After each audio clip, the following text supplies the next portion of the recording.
नमस्कार दोस्तों, आप सभी का चैनल में स्वागत है।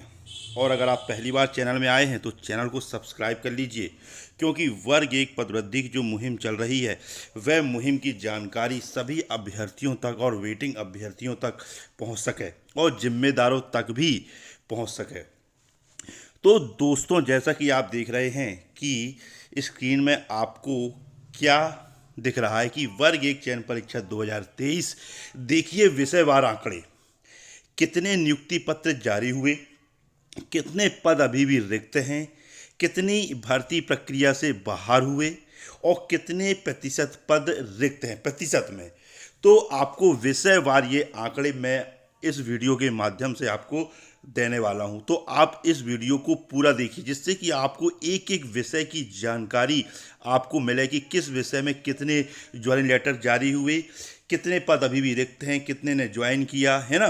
तो पूरी जो 8,720 पदों में भर्ती निकली थी है ना, लेकिन फ्रेश पद नाम मात्र के थे, उसमें से भी कितने पद अभी भी शेष रिक्त रह गए, यह जानकारी इस वीडियो के माध्यम से मैं आपको देने वाला हूं।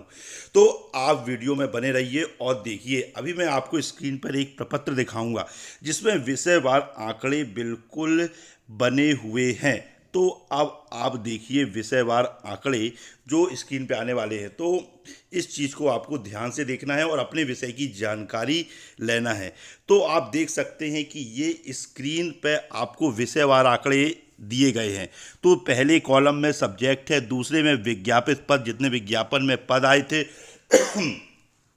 और दस्तावेज सत्यापन कितने लोगों ने कराया, नियुक्ति आदेश कितने के जारी हुए और अभी भी शेष रिक्त पद कितने बचे हुए हैं और रिक्त पदों का प्रतिशत, यानी प्रतिशत में कितने रिक्त पद विषयवार बचे हुए हैं, यह पूरी जानकारी आपको मैं इस वीडियो के माध्यम से देने वाला हूं।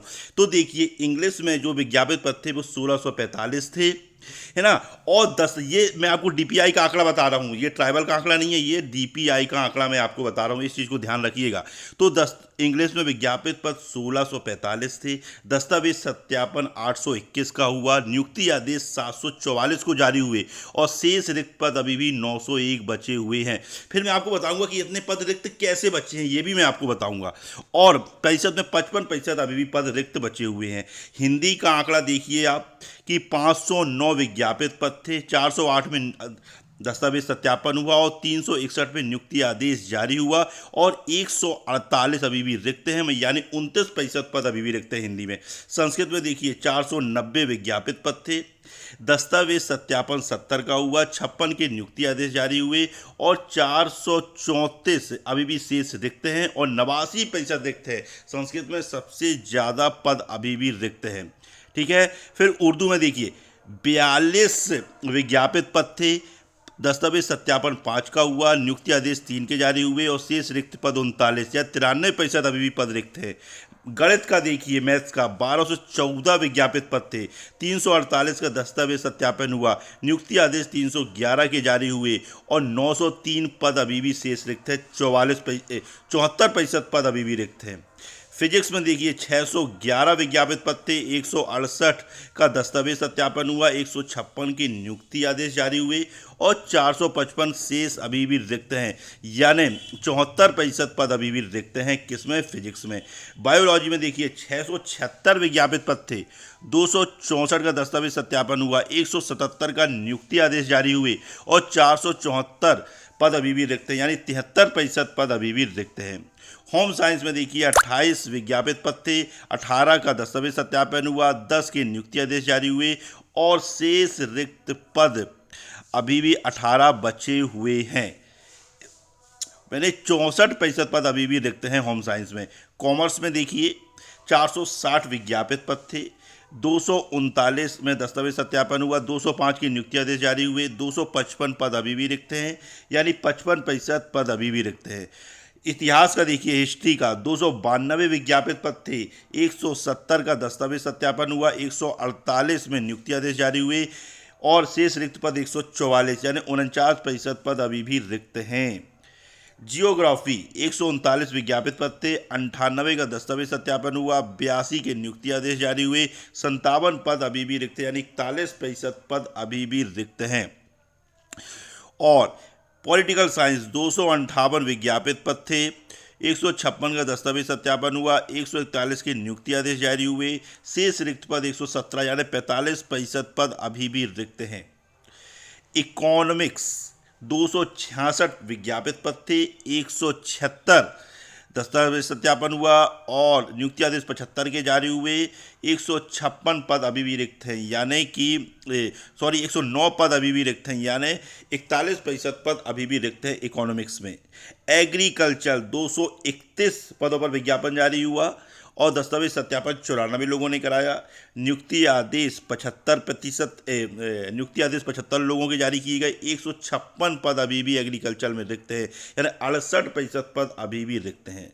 सोशियोलॉजी में देखिए कि 79 पदों पर विज्ञापन जारी हुआ, दस्तावेज सत्यापन 34 लोगों ने कराया, नियुक्ति आदेश 29 के जारी हुए और शेष रिक्त पद 50 अभी बचे हुए हैं, यानी 63% पद अभी भी बचे हुए। अब टोटल देखें कि टोटल वैकेंसी जो आपकी लोक शिक्षण संचालनालय या डीपीआई की थी 7,591, उसमें दस्तावेज सत्यापन कितनों ने कराया? 3390 लोगों ने दस्तावेज सत्यापन कराया। नियुक्ति आदेश कितने के जारी हुए? 2901 लोगों के नियुक्ति आदेश जारी हुए और शेष रिक्त पद कितने बचे हैं? 4690 यानी 4690 पद अभी भी रिक्त हैं। और कुल देखा जाए तो 62 पूरी जो भर्ती 8,720 पदों में हुई है उसमें से 62% पद अभी भी रिक्त है। अब आप लोग सोच रहे होंगे कि वे एक तो इतनी कम पदों में भर्ती निकली और ऊपर से भी इतने पद खाली, तो आप सभी लोग को मालूम है कि ये भर्ती नहीं, ये छात्रों के साथ किया गया धोखा था। जो तैयारी और मेहनत करते हैं छात्र, उनके साथ किया गया धोखा था, क्योंकि इसमें 8,720 पदों में जो भर्ती निकली थी उसमें से भी लगभग 4,000 पद ऐसे थे जो बैकलॉग के थे, जो सीधी भर्ती से बिल्कुल बाहर थे। और अब जो 5,052 फ्रेश पद थे, तो उसमें भी तो हमारे जो ST SC भाई हैं उनके भी तो पद थे। तो आपको मालूम है कि जो बैकलॉग पद है पहले ST SC वालों को वो दिए जाते क्योंकि वो उन्हीं के पद हैं। तो अभी भी बैकलॉग पद इतने खाली हैं, यानी ये पद इतने खाली रह गए हैं ST SC के, है ना, जिसके कारण इतने पदों की जो संख्या दिखाई जा रही है। अब आप सोच रहे हो, मैं आपको बता दूं, चाहे UR हो, OBC हो, EWS, इनके पद रिक्त नहीं हैं। ये अगर जो ये पद दिखाए जा रहे हैं, इतने पद जो रिक्त रह गए क्योंकि पूरी जो भर्ती थी बैकलॉग से भरी हुई थी, इसी कारण इतने पद अभी भी रिक्त हैं। तो ये आप मान के चलिए कि ये अभी भी ये जो भर्ती इतने पदों पे जो रिक्त पद हैं वो हमारे ST SC भाई हैं, उन्हीं के पद अभी भी रिक्त हैं जो भरे नहीं गए हैं, है ना। तो इसी कारण ये इतने पदों में रिक्तियां बताई जा रही हैं, ठीक है। तो जो जब भी ये पद भरेंगे तो वो उन्हीं के पद हैं, उन्हीं को मिलेंगे, लेकिन फ्रेश वालों को ये पद जो OBC EWS है, जो जिनके पदों की संख्या हर विषय में नाम मात्र की थी, वो अभी भी पदवृद्धि के लिए आंदोलनरत हैं क्योंकि उनकी मांग वाकई न्याय संगत है। और कल एक DPI आयुक्त का बयान भी आया था, मैंने आपको पिछले वीडियो बताया है कि 12 नवंबर तक भर्ती प्रक्रिया पूरी कर ली जानी है। तो जिन लोगों ने दस्तावेज का सत्यापन नहीं कराया है उनको अपात्र घोषित किया गया है और प्रक्रिया से बाहर कर दिया गया है और उनके स्थान पर प्रतीक्षा सूची से पात्रों को लिया जाएगा। ये बयान शिल्पा गुप्ता जी ने दिया था।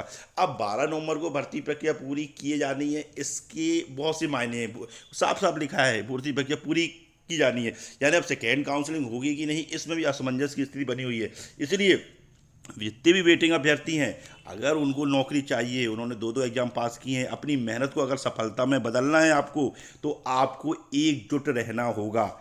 जब भी भोपाल में शांतिपूर्वक अपने हक के आंदोलन होगा या आवाज़ उठाई जाएगी अपने हक की, तो उसमें बिना बुलाए सबको पहुंचना है। बुलाया तो सभी को जाएगा, लेकिन अपने अधिकार के लिए और लोगों को जोड़कर और अपने ज़िले से लोगों को इकट्ठा करके जितने भी वेटिंग वाले हैं सभी को, है ना, एकजुट होकर अपनी ताकत दिखानी है। तो ये चीज़ और बहुत ही जल्द आपके नेतृत्व करता है वह शिक्षा मंत्री से भी मिलेंगे, राज्य के प्रमुख सचिवों से भी मिलेंगे कि वेटिंग अभ्यर्थियों के बारे में उनकी क्या रुख है, इसको भी जानेंगे आपके नेतृत्वकर्ता। इसलिए आप, और उसके बाद उनका क्या रुख है, उसके बाद भी आगे की रणनीति में क्या चेंजेस आते हैं वो भी चेंज नेतृत्वकर्ता करेंगे। तो आपको नेतृत्वकर्ता जितने भी है आपके हैं, उनका कंधे से कंधा मिलाकर आपको साथ देना है, जिससे कि उनकी ताकत भी बढ़ सके और वह अपने लिए और आपके लिए अधिकार की लड़ाई लड़ सके, क्योंकि अन्याय तो हुआ है, इसमें कोई दो राय नहीं है। इसलिए सभी वेटिंग अभ्यर्थियों को एकजुट होना है। जय हिंद, जय भारत।